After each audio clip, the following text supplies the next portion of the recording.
everyone. Welcome to the third webinar for the African Impact in Australia project.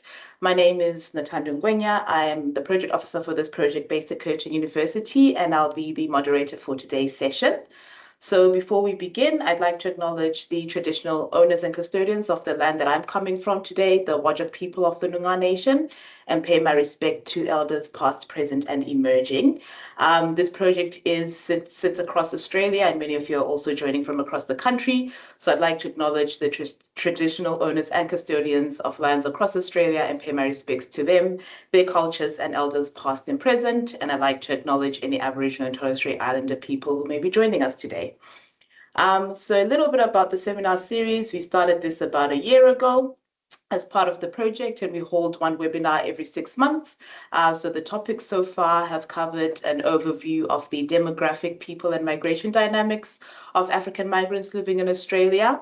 And we've also had an analysis of exploring how Africans in Australia navigate the law to unlock their economic potential. And today we're very pleased to have you join us to explore another very interesting topic. Just a little bit of housekeeping before we begin the session. If you could just ensure that your microphones are off, just to eliminate any background noises so that we can hear our presenter clearly speaking. Secondly, we'd like to let you know that this session is being recorded as well. So if you don't want your face in the recording, please feel free to turn off your cameras. Otherwise, please keep your cameras on if you're happy to have those on too. And then also just to let you know that we do have a question and answer at the end of the presentation. So please use the Q&A function at the top of your Teams screens or the chat function just to feed through any questions. And then we will feed these off to the presenter at the end of her session. And then if you've got any questions during the webinar, please feel free to chat with us or to send us an email so we can help you out. So moving forward to the agenda today, we hope we'll be hearing from Professor Frida Foster, who's the lead chief investigator for this project. However, she's at another event and she's not in yet, so we might change it around a bit. She was just going to give us an overview of the project. And then we're having a keynote presentation from Professor Karen Farquharson, who will be presenting her exploration of the ways in which African Australian community organizations represent themselves online. And then after Karen's presentation, we'll finish up with a Q&A. Other questions from anyone who's in the room right now? You can put them in the chat as well.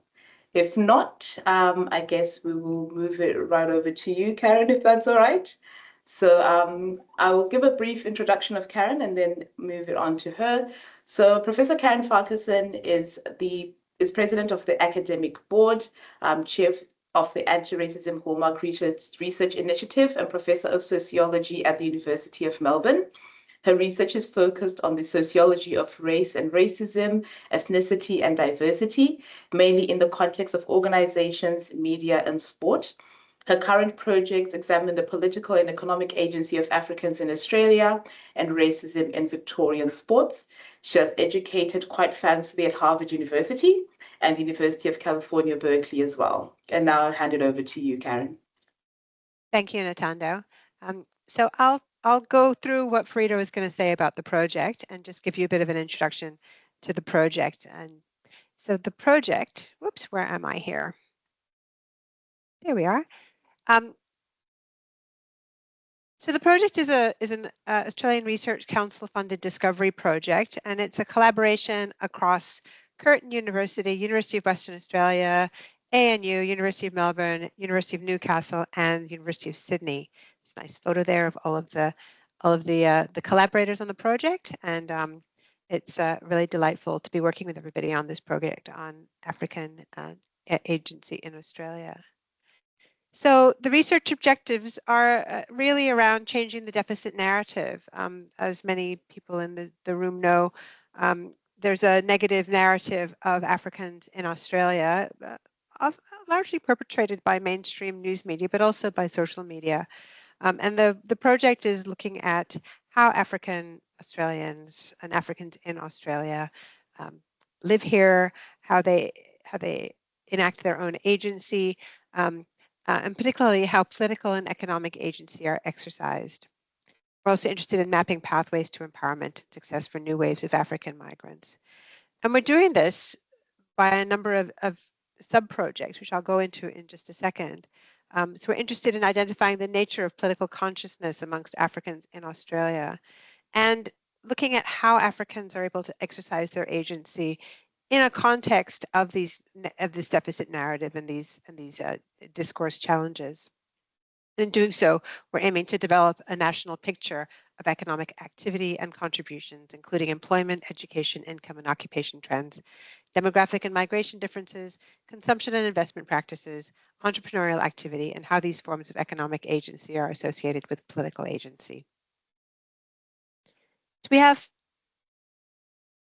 4 sub-projects with the project. Are the slides not moving, Notando? Huh. No. I am moving them forward. I'm not sure how to do it differently. Let me just unshare and they're moving forward fine for me. Fine. Oh, okay. So it might just be on my end, and it's now where you are, so we're good. Oh, okay, great. Thank you. So I thought, wait a minute, I'm moving them. Okay, so we have 4 sub-projects within our main project. The first sub-project is a baseline sociodemographic profiling. Sarah Quick gave a talk about this in this webinar series, oh, I think it was about a year ago now. And that talk is available on the project website. Also doing a national survey, which is being launched now. We're also doing stakeholder interviews with African community leaders, African diplomats, African Australian political leaders, and African Australian community members. The project that I'm talking about today is sub-project 3A, which is the social media and policy analysis. Sub-project 3B, the political discourse analysis, is being led by Dominic Dagbanja, and Dominic also gave a webinar on this earlier this year, and information on his webinar is also available on the website, as will information about this webinar be down the track. So this is sub-project 3A, so Facebook and African Community Organizations website analysis. And this analysis is going to be examining types of engagement, self-representation, resistance to stereotypes, advocacy and networks, and that kind of thing by African Australian communities in Australia. So this talk, this bit of the, I'm now moving on to the talk, which is about anti-racism in everyday life. And before I do that, I would also like to acknowledge country. I'm coming to you today from the land of the Wurundjeri Woiwurrung people here in Naarm, Melbourne. And they are the traditional owners of the land on which I live and I work. And where the University of Melbourne is located. The University of Melbourne has other campuses, but the one I'm on is on Wurundjeri land. We acknowledge and are grateful to the traditional owners, elders, and knowledge holders of all Indigenous nations and clans, and those who have been instrumental in our reconciliation journey. We recognize the unique place held by Aboriginal and Torres Strait Islander peoples as the original owners and custodians of the lands and waterways across the Australian continent, with histories of continuous connection dating back more than 60,000 years. And we acknowledge their enduring cultural practices of caring for country, and that this always was and always will be Aboriginal land. The land is absolutely gorgeous land, and the reason it is so lovely is because of the care and love that the First Nations have shown this land for 60,000 years. So in this presentation, I will give a bit of a background to the project, talk about the research questions that we're answering, some of them, talk about some of the key concepts, the methods, the findings, and then the conclusions. And you'll notice that I've called this talk Anti-Racism in Everyday Life because we're arguing with this sub-project that the kinds of representations that African Australian organizations are putting out into the community are a form of everyday anti-racism. And while I'm giving the presentation, it's not just my work. Ivy Cedro's done the analysis on it, and Frida Fosdar and I have also been involved in the conceptualization of this sub-project. So it's the 3 of us, but mainly Ivy, who have been working on this sub-project.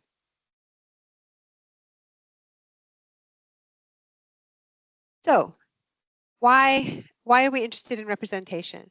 I've spent a lot of my career looking at media representations of race and ethnicity. And so when we're talking about media representations, traditionally we were talking about news media or popular media, things like newspapers, movies, TV shows, those sorts of things. And the research on this has really found that media representations are important. They both reflect and help create reality, and that media representation helps doing things like nation building, where it sort of says who is us and who are others.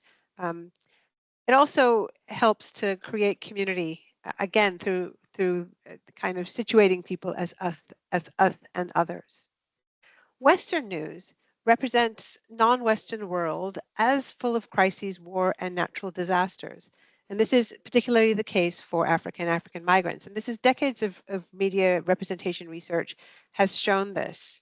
And in Australia, we have a particular situation in that our news media is dominated by a few big players. In fact, our media is dominated by a few big players with a few key messages. So on the newspaper side of things, we have the News International, Murdoch Press, and we have the Channel 9 now, Fairfax Press. And those are kind of the main players. And in many of our big cities, the only press that people have is Murdoch Press. So it is a very narrow conceptualization of how the world works, about who does what and that sort of things. So the ways that minority groups are represented can shape discourse around those groups. And part of that is through processes of racialization, where groups become racialized in particular ways that situate them as problematics. And I guess the other, I would say these kinds of media representations constitute a form of everyday racism when they do that. So previous research that has focused on representations of African Australians in news media over the last more than 15 years has found that as a group, African Australians are portrayed negatively. And this is largely consistent with long-standing findings of work on media representations of racialized populations, both internationally and in Australia. People like Andrew Jakubowicz, Farida Fosdar, who's here on the project, Scott Pointing, Greg Novel, myself and my collaborators, and many others have done research on media frames of racialized others and have found that they are often portrayed negatively. There's been quite a lot of research, in particular on asylum seekers and refugees, such as Ashley Hall, who has a recent book on that very topic. Media coverage of racialized minorities, according to Said, is a double-edged sword, wherein such groups are simultaneously marginalized as a mainstream presence in much media output, while also being negatively positioned as a problem group in news and current affair coverage. So marginalized on the one hand, and then situated negatively on the other. And the effect of such constructions is to mirror processes of social marginalization such that, just as disadvantaged and marginalized populations are often forced to live in less affluent suburbs on the outskirts of cities, a parallel process of cultural marginalization contributes to a majority population forming negative and discriminatory views of people whom they're unlikely to meet or engage with socially in everyday life. My own previous research has found that African Australians are most often positioned by mainstream media, framing them in contexts of violence and crime. We also found a second major framing wherein incidents of violence were positioned as the product of the failure of migrant cultures to integrate peacefully into the Australian way of life. Of course, none of this is true, but these framings have negative impacts on African Australian communities. And one of the ways that African Australians are frequently framed is as gangs, as crime gangs or violent gangs, youth gangs. And on the slide, I have a couple of images from news outlets, web images. On the left-hand side is an article from 2018 in the Australian, Gang of Youths Out of Control in Taylors Hill, Melbourne. And on the right-hand side from the Guardian Australia is Failure to Learn from African Gangs Furor Puts Community at Risk, Victoria's Children's Commissioner says. Articles are on different topics, but both of them associate African migrants with gangs. Like, there are no African gangs. It's not a thing, except in this kind of moral panic that has come out in the media. There's no evidence that there ever have been African gangs, but nevertheless, this kind of negative trope is something that keeps coming up and coming up over and over, and it seems really quite difficult to kill. Of course, African Australians counter these negative representations all the time. For example, in 2018, the then Home Affairs Minister, Peter Dutton, now the leader of the opposition, said that Victorians were scared to go out to eat in restaurants because of African gang violence. Again, literally there are no African gangs. But nonetheless, he said this, and it was reported on quite broadly. One approach in response to these kind of ridiculous statements was hashtag African gangs on what was then called Twitter. And this is where normal African migrants posted pictures of themselves doing wholesome things together, such as the images here. So if you look on the left-hand side, there's a woman with her graduation gown and hat on with her diploma. And so she says, a graduate with a master's in human rights law and policy, such is the gang life. And the one in the middle, an African woman going off to the footy. This African gang member is too crazy about Australian footy, big fan of Port Adelaide Football Club, hashtag African gangs. And on the right-hand side, actually an ad for the Project TV talking about the African gang stereotype. So while we know that these kind of counter discourses are being put forward by African communities all the time, there's actually been very little research on how they do so and whether these counter representations do anything to shape mainstream views of them. And this leads us to this sub-project of this African Impact in Australia grant. So our research question for the sub-project is basically, how do African Australian organizations exercise political and or economic agency online? So we're looking at organizations for this particular project. And when we think about what do we mean by agency, so political agency is a person's ability to pursue and achieve their political preferences. A person's economic agency is a person's ability to participate in the economy by using material resources for economic benefit, or their own enterprise for economic benefit. And both are ongoing and mutually constitutive functions of transnational and local social structures. And for the methods for this project, so we're aiming to look at how organizations represent themselves and demonstrate political and economic agency online. And what we ended up with was a detailed analysis of 20 African Australian organizations looking for evidence of intended and demonstrated political and economic choices and actions. We looked at each organization's website and social media. And to work out which organizations to look at, we actually started with public databases, including the Australian Charities Database, Charities and Not-for-Profit Commission database, and the ABN, which is the Australian Business Number database, but with a focus on community organization. And this led to thousands of organizations. So we actually had to have a rethink of the sampling method because clearly we couldn't do that kind of analysis of the detail that we were trying to aim for. So we moved to add organizations we were aware of that were African Australian, and we aimed for a broad range of organization types and geographic spread. The websites and social media pages were analyzed using an adapted version of Powell's website analysis framework. And the questions we asked of the data included: what words or expressions conveyed agency? How are African Australians represented? What types of images and videos are used? And we're looking at agency, we're assessing agency through choices and purported actions. So what types of political and economic choices are exhibited, if any, and what types of political or economic action are exhibited, if any.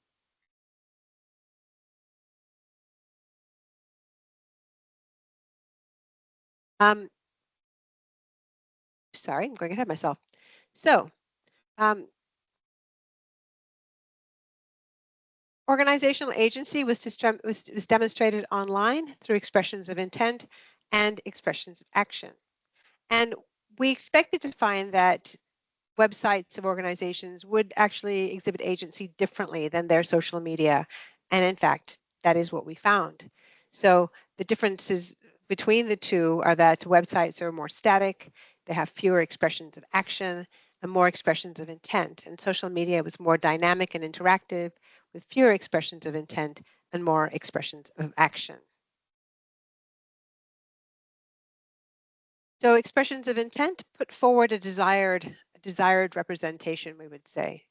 And the kinds of things that we are arguing can be seen as expressions of intent are the stated aims, goals, missions on the websites and social media pages. These are often located in the about sections on some of the social media. They're kind of either with the logo or just under the logo, but usually not nearly as detailed as they are on the websites. And we would say that they are putting forward a particular image or affect that is a positive representation of their organization and actually of African Australian people in general. So just some examples of what we mean when we're talking about this from the websites. So this is the website of the African Women Australia, Inc. And on it, you can see its mission, its purpose, its approach. I'm sure you can't read that, so I will. So our mission, AWAU's mission, is to ensure that the voices and lived experiences of continental African women and their descendants are centered and heard. We seek to ensure that the needs of African women and their communities are addressed through our diverse community engagement, development, and empowerment initiatives. So our purpose, AWAU's purpose, is to strengthen national intellectual capacity on African women in Australia by being the hub for the most comprehensive, up-to-date, and Afrocentric information about African women in Australia. So we would say that the kind of representation being put forward is intellectual, caring, engaged, up-to-date, and exhibiting a lot of agency in terms of, I would say, social agency, which is not part of our research question, but actually I think that that's a part of what this is showing. The Africultures Festival, this is another website, is quite different. So the Africultures Festival is literally a festival, and it was held on the 28th of September. And so it's about Africultures.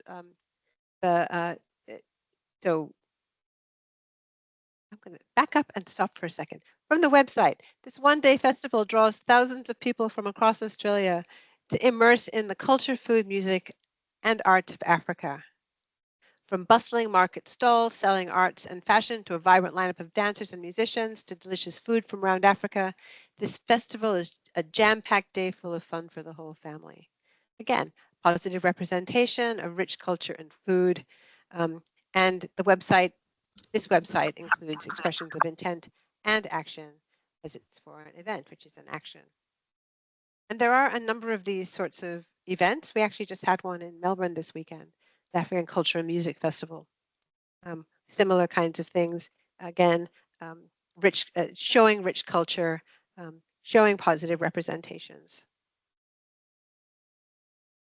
And then the third one, the third website is for AfriAusCare. And if you go to this website, you scroll down, you'll see its community programs focused around. We work to address mental health taboos within African and other culturally and linguistically diverse communities. So AfriAusCare is a non-for-profit volunteer organization run by a group of volunteer professionals, many from migrant backgrounds.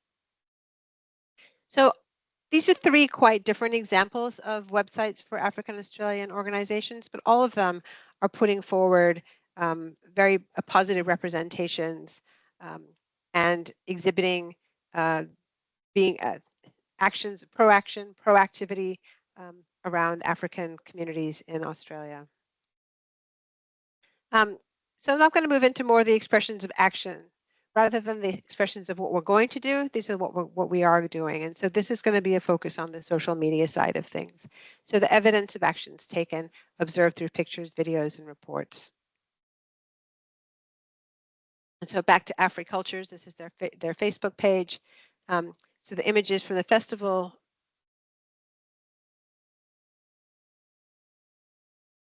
And you'll see that they focus on African cultural food. People are happy and friendly. It's colorful, it's vibrant, it's showing a rich cultural frame. and a very different kind of Africanness than you would get in the mainstream media. So the previous one was about what we're going to do, and this is about what we've done. African Woman Australia Inc. Facebook page posts focus on things the group is doing. So, for example, the post I've showed here is about sharing recipes. If you scroll down, it's about celebrating African women and culture. And actually, quite a few of the posts have asks of the readers. Share something about yourself, share your favorite recipe, share what you're doing in your community, and that kind of thing. So much more about actions. And then AfriAusCare, and if you look at their Facebook page at the top, building bridges and strengthening communities is how they've described their intent. But their Facebook pages were all about the stuff that they're actually doing. So I think fairly typical images from events they've had and that kind of thing. And this was typical of social media expressions of action, short, engaging. People are able to interact with them. And if you look at the AfriAusCare, the building bridges and strengthening communities up at the top, the expression of intent, that's fairly typical of what was on the websites of the organizations. The about stuff, the intent, very short, very snappy, much more focused on the actual actions on the Facebook page. So the Facebook and the social media had quite different approaches to sharing information, but they're all very positive representations. Happy people doing positive things.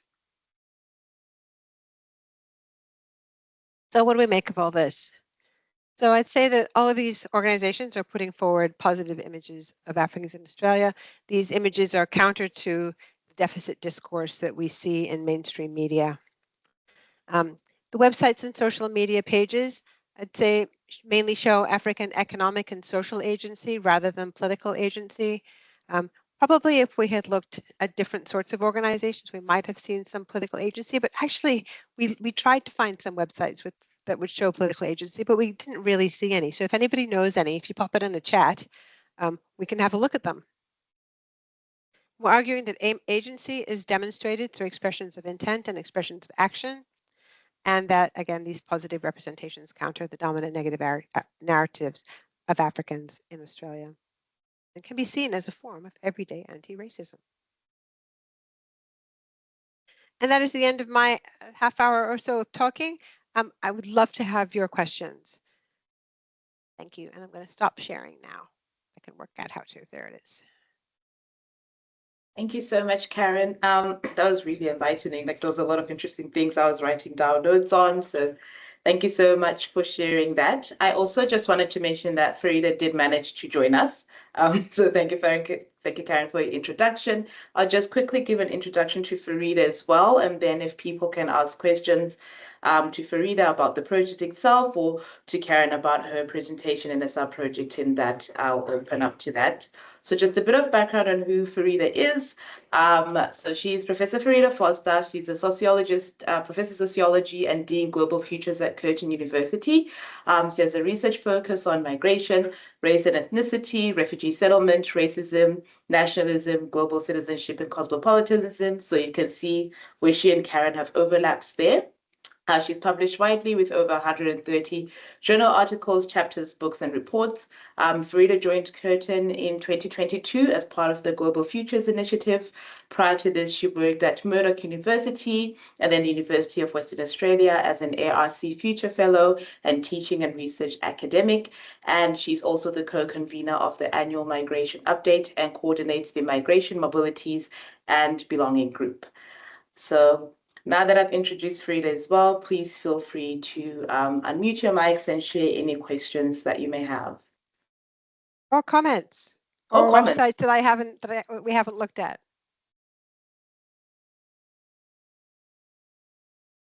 I guess while people are thinking, I had a question about the social media websites. I was wondering, two things. First of all, were you able to see who the audience members are? Is it just other Africans who follow these websites, or is it open to the broader Australian community as well? Just thinking about what you were mentioning earlier on in your presentation about the marginalization of people, but also people being put in spotlights as part of these African gangs. And if, you know, that message of the positivity that is being put out into the country is being seen by people more than an African audience. And then second of all, I was wondering, maybe you haven't gotten to this, looking at these websites and social media websites that you've seen, have you seen if they're more intentional about being positive and the language that they use and the images that they share within their websites or social media websites, as opposed to quote unquote the mainstream Australian audience? I'll take the second question first. We don't know, because by looking at content, you can't tell intent. Yeah. So we only have what the actual content says, so we can't extrapolate from that if they're trying to be positive. I mean, these are all organizations that have their own organizational aims, and so they're trying to do their business in the best way they can. The ones that I've shown today, and most of them actually that we're looking at, are NGO kinds of organizations, for African community organizations. And so they're obviously trying to do their business in the best way they can. So again, can't extrapolate from intent, but we can say that these are positive images. Who are the audiences of the websites? So so we don't know who the audience of the websites are, but the social media are not private. They're not private. So anyone who is a member of the social media organizations can look at these web pages. Who's engaging with them? We haven't looked at who's engaging with them. And again, you can't really tell from commenting whether or not somebody is African. So it might be that it's mainly African people.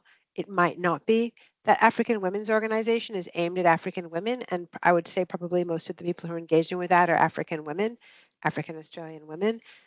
However, it doesn't necessarily have to be the case, and of course, nobody knows who you are online unless you choose to disclose it. There's a question on, I see, that is LinkedIn include? No. Yeah, we're not looking at LinkedIn per se. We're interested, because the grant said Facebook, we're interested in kind of Facebook. We could look at LinkedIn. Why do you think, so Carmen, do you think LinkedIn would give us different kinds of images and different kinds of interactions?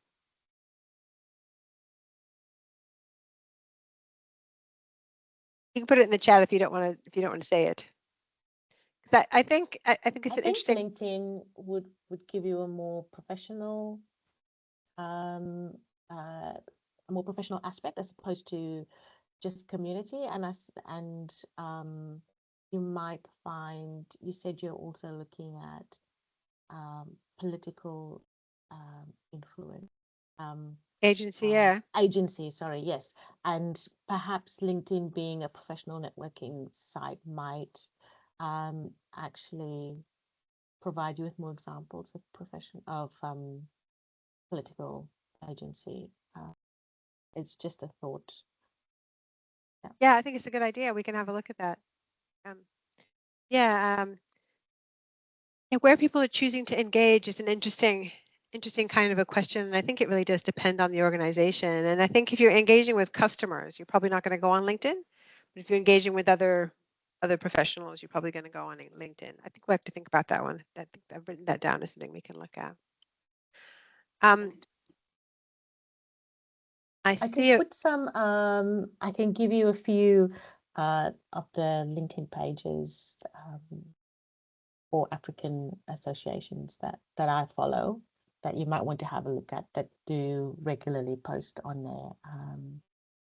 And there's quite a few images that you can actually have a look at if you just want to have a quick look and not have to start from scratch. That'd be lovely. I'll put it in the comments now.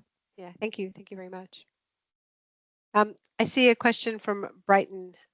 Do you think how Africans are portrayed has impacted how Africans interact with each other?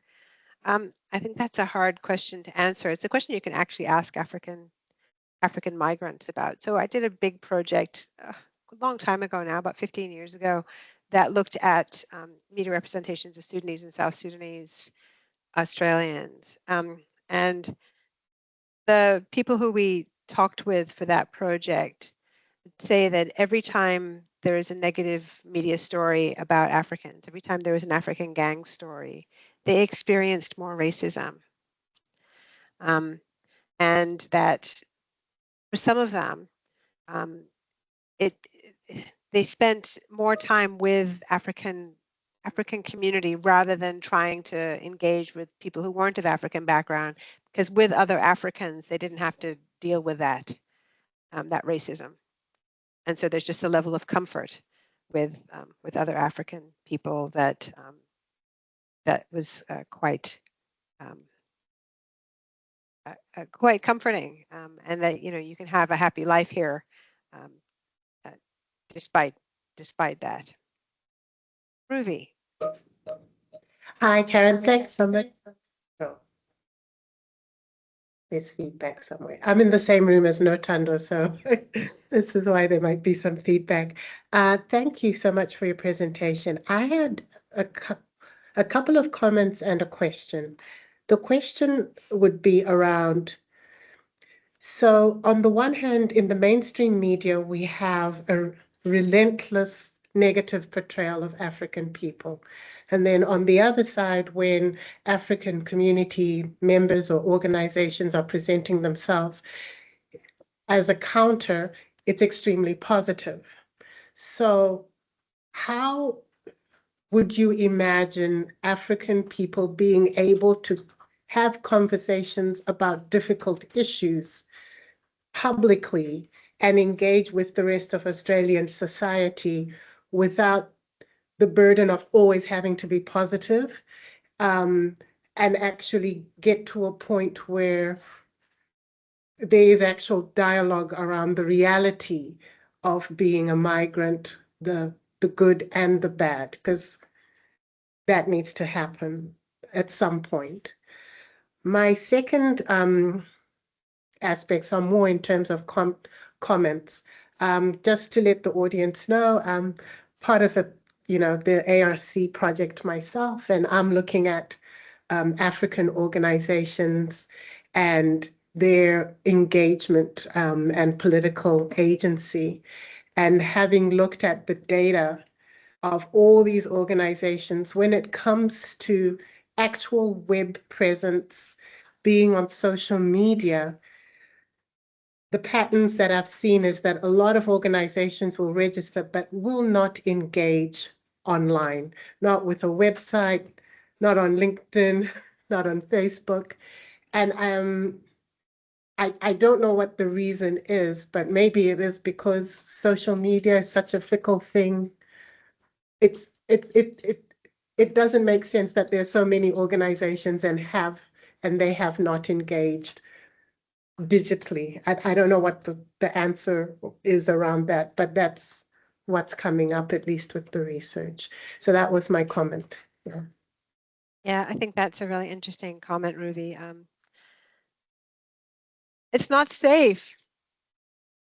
It's not a safe space to engage. People aren't going to engage unless it's safe. And it's not safe. So I think that's I think that's probably why. Again, it's an empirical question. We can actually ask people those sorts of questions, and we should. We're doing a bunch of interviews with people, and it's something we could potentially ask, although it's not really part of the sub project. But I think it is actually an interesting question. And again, your question was around how. So it's either really positive or it's nothing, kind of, and it's a counter to the unrelenting negativity around African migrants, who are actually really great migrants, come here, get jobs, have good, contribute, pay taxes, send money back to their own countries, very good citizens, no more likely to be criminal than anybody else, just very visible. How can we get to a point where we can have where we're safe enough to have real conversations around some of the challenges of being a migrant here? And I don't have an answer for that. I don't think the sub-project can answer that one either. I think it's actually a really tough question. And it's not just African migrants, but it really is African migrants that are having these sorts of challenges here. Farida might have a comment on that. Do you have a comment on that, Farida? Not really, but I think it's kind of related to the question that I wanted to ask, but there's somebody else in the queue before me. Okay, well, But I'll come back to you then. Yeah, Okay. I think the order was Lan. Yeah, first. Lan. Yeah. Lan, what's your question? Hi, everyone. Thank you, Karen, for your presentation. It was very interesting. The question that I had was, are you seeing a big difference, or I don't know if you've taken this into account in your research, the difference between groups that are entirely volunteer run versus groups that might have paid employees who are running an organization? One of the things that Ruby was talking about as well was that, you know, perhaps organizations don't have online presence, so they don't have a website, or they might not have social media, and it could be because the organization is run by volunteers, and from what I see in the community engagement space, it could be, you know, 2 or 3 people who are leading the organization, and they're very active, and they are the pillars of the community that I guess everyone looks to, and they're responsible really for the running of the whole thing, without a lot of support, and they just don't have the time to be updating websites and things like that. And then just a comment, and this is kind of just how I see it, with organizations' website versus their social media.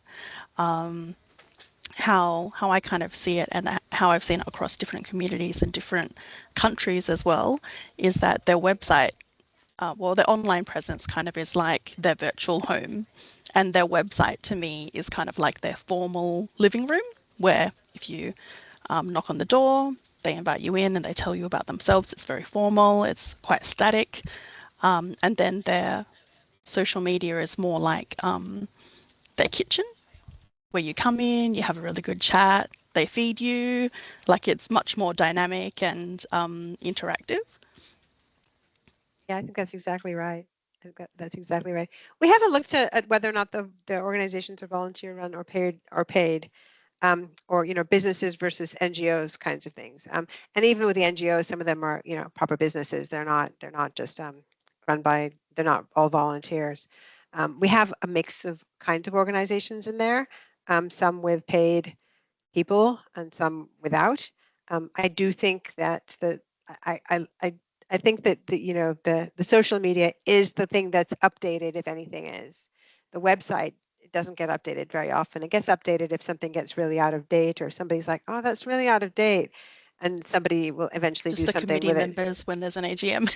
Yeah, that's right. That's right. And then somebody will update it. But actually, the social media is what they're actually doing. If there's somebody to do the social media. Now, some people have paid comms people, and those paid comms people will make sure the social media keeps turning over. Some of the other social medias are, because some of the social medias aren't turning over quite as quickly, because probably there's somebody who has the login, and they're the one who has to do it, and they have to, you know, they're a volunteer, they have to remember. Yeah. Sorry, go ahead. Sorry, I think that the social media also is very much easier to update and have available through a lot of different people on your mobile device. Whereas with the website, you know, you have to sit down at a computer and all that kind of thing. Whereas, you know, you can just take your phone out of your pocket and snap some pictures and update it really instantly. Yeah, that's exactly right. It's much more interactive. And you know, outside of the scope of this is what the audience is for the social media, because you know, different social media clearly have different audiences, and there's different time, you know, over time the audiences change. So you might have been on Twitter, but you might not want to be on X because it's kind of horrible. But maybe you're starting to do something on Blue Sky. So we're sort of sticking to Facebook because it's been around for a long time. But it might be that might not be the most dynamic of them, if you know what I mean. But yeah, no, that's a good question. Farida. Yes, thanks, and thanks for all of the comments and kind of suggestions in the comment box, the chat box, which is really helpful. And once again, apologies for being late. I have too many things happening, and I got caught up in another thing and actually just missed the start time. So my apologies to Karen, my old friend and colleague, and who's presented the work so in such an interesting manner. And yeah, I think, you know, we have grappled with this question about, well, who is the audience here, and that distinction between the kind of the static and the dynamic different platforms, and thinking about, well, even who is the audience for the work that we're doing. So what benefit can come, you know, because what we're interested in is trying to change the narrative, that negative sort of narrative, which Karen has talked about. And so how can what we're doing contribute to that? And thinking about that these organizations are also trying to kind of change that narrative in a certain way.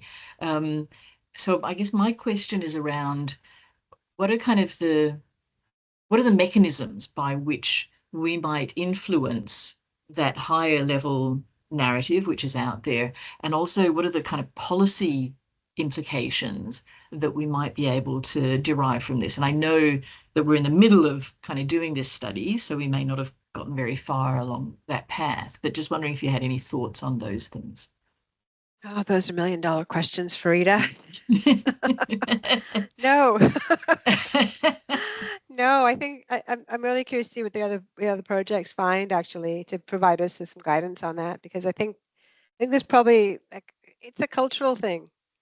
And, you know, I could go into how Australia, with its White Australia policy and its dispossession of First Nations, has had a very particular kind of relationship to non-white others, that situates people from Africa in a particular place.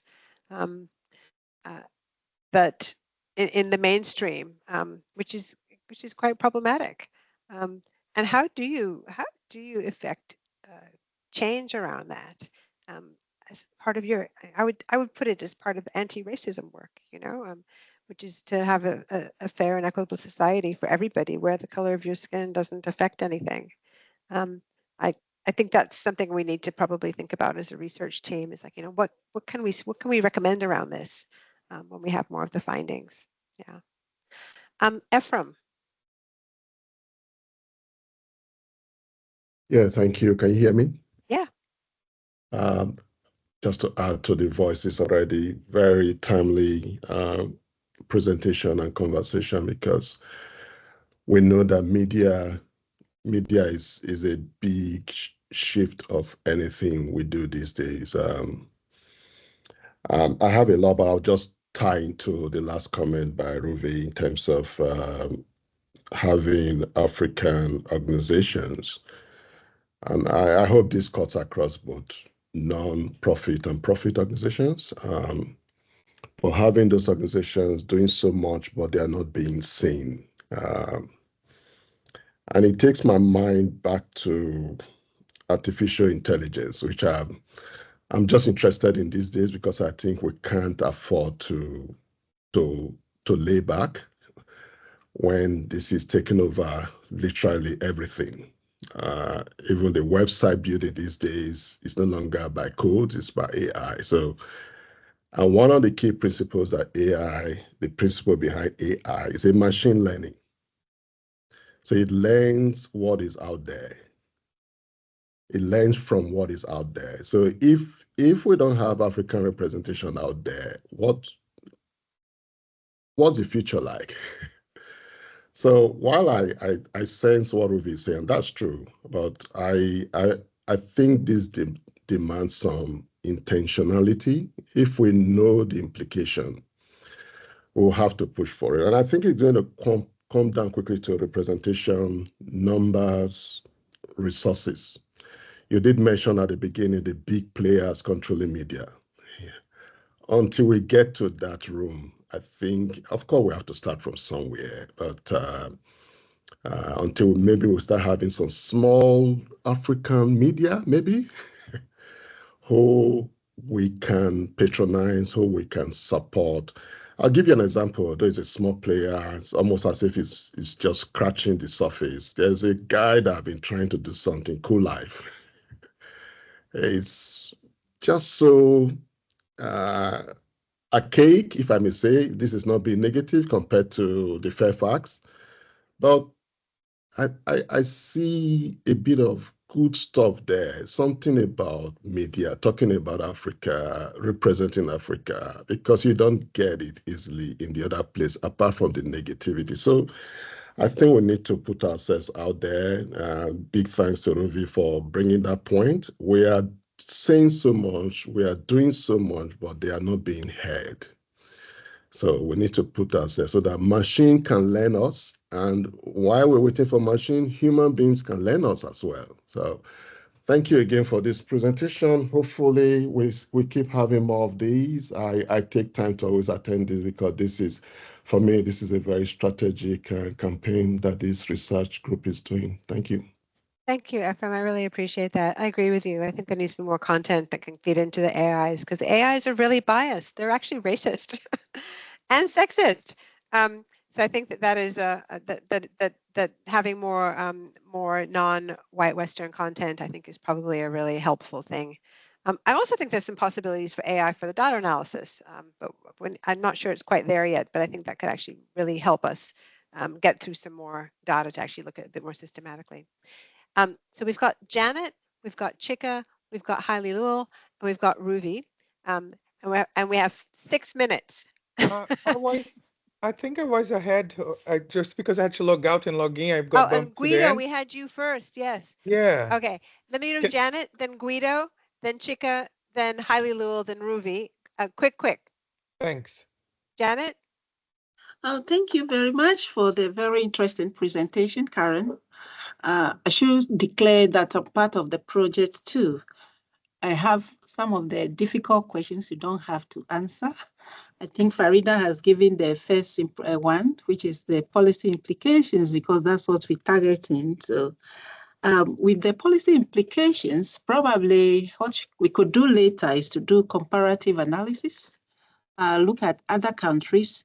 We can rule out maybe US and France, and that is where Africans have gone before as slaves. But maybe look at the newly host countries of Africans and see what's happening there and see whether these social media narratives have helped them achieve anything at all. So that's one. And then the representations you've given all seem to be sub-Saharan Africa, where the skin color is remarkably different. We have the MENA countries, that is the Middle East and the North African countries and South Africa. They have been in Australia far longer than the 2000s, where we do have mass migration through humanitarian visas. So maybe social media. We actually do have organizations from the north of Africa and from South Africa in our data set. I didn't put them out there today, but we actually have included those. I'm just drilling into that to help us do the comparison. I think I'll leave it for others to add to it. Thank you so much. That's very lovely. Thank you, Janet. It's really great. Guido. Yeah, no, just to let Ephraim know that I'm my research that's coming at the end of this year is on AI bias. So check out one with me and I can tell you more about it, what I find, the racism and the sexism. Yeah, so thank you, Karen. And one thing that I was, I'm Afro-Brazilian, so I'm African of South American descent. And like those media biases that happen towards the quote unquote, African community affects us, the diaspora Africans. But then what I find so far in my last 2 decades in Australia is that we don't have the voice because we kind of not Africans for the Africans, but then we are not, like, we also discriminated back in Latin America. And it's like we live in this limbo. There's 250 million descendants of Africans in Latin America, from Mexico to Patagonia. And we kind of voiceless in that conversation. Like, like the only way I can participate as an African is when I go to the African associations. But it's like, I would like to hear more from, yeah, like I don't, to be honest, I don't know the solution, but I think I'm just pointing a problem that exists, which is kind of the forgotten Africans, which is the diaspora Africans from other nations. What do you think of that? No, that's absolutely correct. And, I think African Americans probably have a slightly different situation because they probably have a bit more of a critical mass, but people, Afro-Brazilians, African people from South and Central America, West Indians, I'm Jamaican, there's not very many of us. Yeah.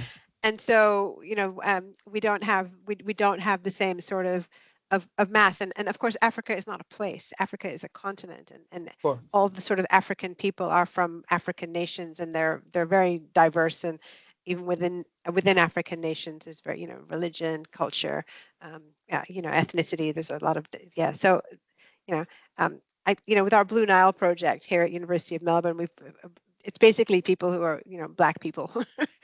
You don't have to be from Africa to have access to that, which I think is probably very, very, very positive. Chika, do you want to say something quickly, and then Haile Lul? Okay, I want to say thank you very much.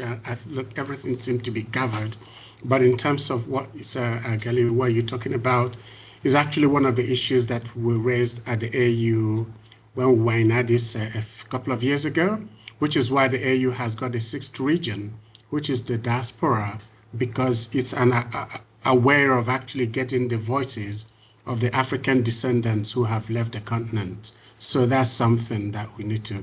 But also in terms of what you've been talking about, I mean, data aggregation, social media, traditional media, they are part of colonization, and we just have to face the fact that the data aggregation itself is, even if we're using the social media platform, we're aggregating what is already in the system and triangulate it to actually consolidate the notion of colonization in a different context. So what you're working on is fantastic. I'm coming from a media background, so these are some of the things that are emerging, and I think we have a lot to learn and also a lot to reconceptualize the framework. But thank you very much. Thanks, Chika. Haile Lul? Hi, Karen. Thank you for giving me this opportunity, but I don't want to keep you long. I think most of the issues are touched, but I just looked at a couple of things. One is, I think one of the issues we talked about is in relation to those advocacy-related bodies, particularly from the African community background. I think sustainability is a big issue. I think a lot of them are pop up or coming up to fight a specific issues. And when that issue subside, just disappear again. So it comes like a waves and continue to go. So I think it's good to look at that sustainability, why these organizations or associations, advocacy bodies are not sustainable to address those issues. The other issue, which I found the last probably 25 years or 30 years here in Australia, is the lack of resources to support those organizations. So because of the lack of support, ongoing support for those organizations, they can't be able to sustain, to support those kind of advocacy-related activities. So those are a couple of things which I want to throw quickly for the audience. I do understand there's no time to continue to talk about this stuff. Thanks. Thank you. Those are actually really important things, and especially when we're looking at community organizations. They live and die with funding and passion. With one or two really passionate people, they can keep it going for a while, but if there's absolutely no funding, it can be very, very challenging. So I think that, thank you. We'll take those questions on notice. I realize we are out of time. Sorry, Ruvi. We are going to have to wrap up. And thank you so much for these wonderful questions. It's such a nice opportunity for us to have a conversation with people about the work. And I really appreciate you guys taking the time to come, to ask questions, to have a chat with us. It's really, really wonderful. Thank you so much. And I will leave it there. Natanda, did you want to say anything? Yes, so thank you, Karen, obviously, for your presentation and for the conversation, everyone. It was really incredible to hear. We have been recording this session, and we will include the recording on our website. We'll email you all the links so that you can rewatch it, share it with other people who will be interested in this information as well. Other than that, thank you so much, everyone, and enjoy the rest of your day. Thanks a lot. Thanks, everyone. Thanks very much. Thank you.